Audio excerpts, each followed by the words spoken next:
उस आत्मा ने राजू से कहा, मैं तुम्हें कोई नुकसान नहीं पहुंचाऊंगी। उसकी आवाज में एक अजीब सी शांति थी, जैसे वह उसे समझाने की कोशिश कर रही थी। राजू ने उस आत्मा की बातों को सुना, पर उसकी मानसिकता में अब भी उस आत्मा के प्रति आशंका थी।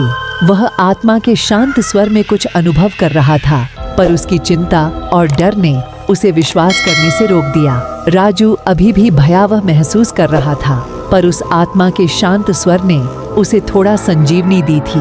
वह अब भी उस आत्मा के बारे में समझने की कोशिश कर रहा था। राजू ने धीरे धीरे उस आत्मा की बातों पर विश्वास करना शुरू किया। उसने महसूस किया कि वह आत्मा उसे कोई नुकसान नहीं पहुंचाना चाहती थी। उसकी आत्मा ने उसे अद्भुत और शांत वातावरण में ले जाया था। राजू ने अपने डर को कुछ हद तक दूर किया और उस आत्मा की बातों में विश्वास करने लगा। उसने महसूस किया कि यह आत्मा उसको अपनी पिछली जीवन की प्रेमिका मिनी के पास ले जाने की कोशिश कर रही थी। राजू ने अपने मन की अस्थिरता को कुछ हद तक दूर किया और उसने अब उस आत्मा की मदद को स्वीकार किया। उसने समझ लिया कि यह आत्मा उसकी मदद करने के लिए यहाँ थी। जब वह आत्मा राजू के साथ चली थी, तभी वहाँ वही बुरी आत्मा भी पहुंची। उसकी असहनीय और भयंकर मौजूदगी ने वातावरण को अचानक बदल दिया। राजू का दिल धड़कने लगा और उसने महसूस किया कि वह आत्मा उसकी सुरक्षा के लिए यहाँ थी। वह बुरी आत्मा की आंखों में भयानकता और बुराई देख सकता था। राजू ने अपनी सांसें तेज कर ली, पर उस आत्मा की शांति और सुरक्षा की अनुभूति उसे मजबूती दे रही थी। उसने अब समझ लिया था कि वह आत्मा उसकी मदद करने के लिए यहाँ थी और उसकी पूरी सुरक्षा के लिए आगे बढ़ रही थी। जैसे ही बुरी आत्मा नजर आई, वह और अच्छी आत्मा आपस में भिड़ने लगी। उनके बीच में एक आत्मिक युद्ध शुरू हो गया। बुरी आत्मा ने भयानकता और अनिष्ट की ऊर्जा बिखेरनी शुरू की, जबकि अच्छी आत्मा ने शांति और सजीवता की ऊर्जा फैलाई। वे दोनों ही एक दूसरे से टकरा रही थीं, जैसे एक अज्ञात संघर्ष में फंसे हुए थे। राजू ने महसूस किया कि उसकी सुरक्षा के लिए यह जंग बहुत महत्वपूर्ण थी। उसने उन आत्माओं के बीच में कुछ गहराई समझी और समझाने की कोशिश की। अंत में अच्छी आत्मा ने बुरी आत्मा को परास्त किया और उसे दूर भगा दिया। उसने अपनी शक्ति और प्रेम की ऊर्जा से उसे हराया।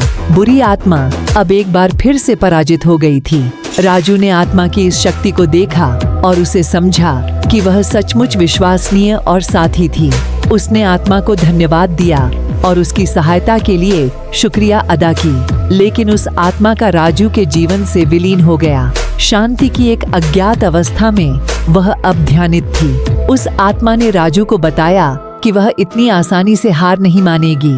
उसने कहा कि वह अभी तक अपनी मिशन में सफल नहीं हो पाई थी। राजू ने उस आत्मा की बातों को सुना और महसूस किया कि यह संघर्ष अब तक खत्म नहीं हुआ था। उसने आत्मा की सावधानी से सुनी और समझा कि यह अब तक एक सच्ची संघर्षणात्मक यात्रा बन गई थी। राजू ने उस आत्मा को धन्यवाद दिया क्योंकि उसने समझाया कि यह आत्मा उसकी मदद के लिए यहाँ है। वह समझ गया कि अब तक जो भी हुआ वह सिर्फ एक प्रारंभ था। वह बुरी आत्मा ने अपनी शक्तियों को और भी बढ़ा दिया। उसने अपनी अनावश्यक शक्तियों का इस्तेमाल करके अपनी ताकत को बढ़ाया। उसकी शक्ति अब और भी भयानक और असाधारण हो गई थी। राजू ने उस बुरी आत्मा की शक्तियों को महसूस किया और महसूस किया कि उसका सामना अब और भी मुश्किल हो गया था। बुरी आत्मा ने उसके साथ जंग की घोषणा कर दी थी और अब उसका मनोबल बहुत कमजोर था। राजू ने महसूस किया कि अब उसकी मदद की आवश्यकता और भी अधिक हो गई है। उसके साथ ही आत्मा के साथ मिलकर उसने सोचा कि अब यह संघर्ष और भी कठिन हो जाएगा। क्या राजू और उसकी साथी आत्मा इस नई ताकतवर बुरी आत्मा से लड़ पाएंगे या उनके लिए और भी बड़ी मुश्किलें होंगी? यह तो वक्त ही बताएगा।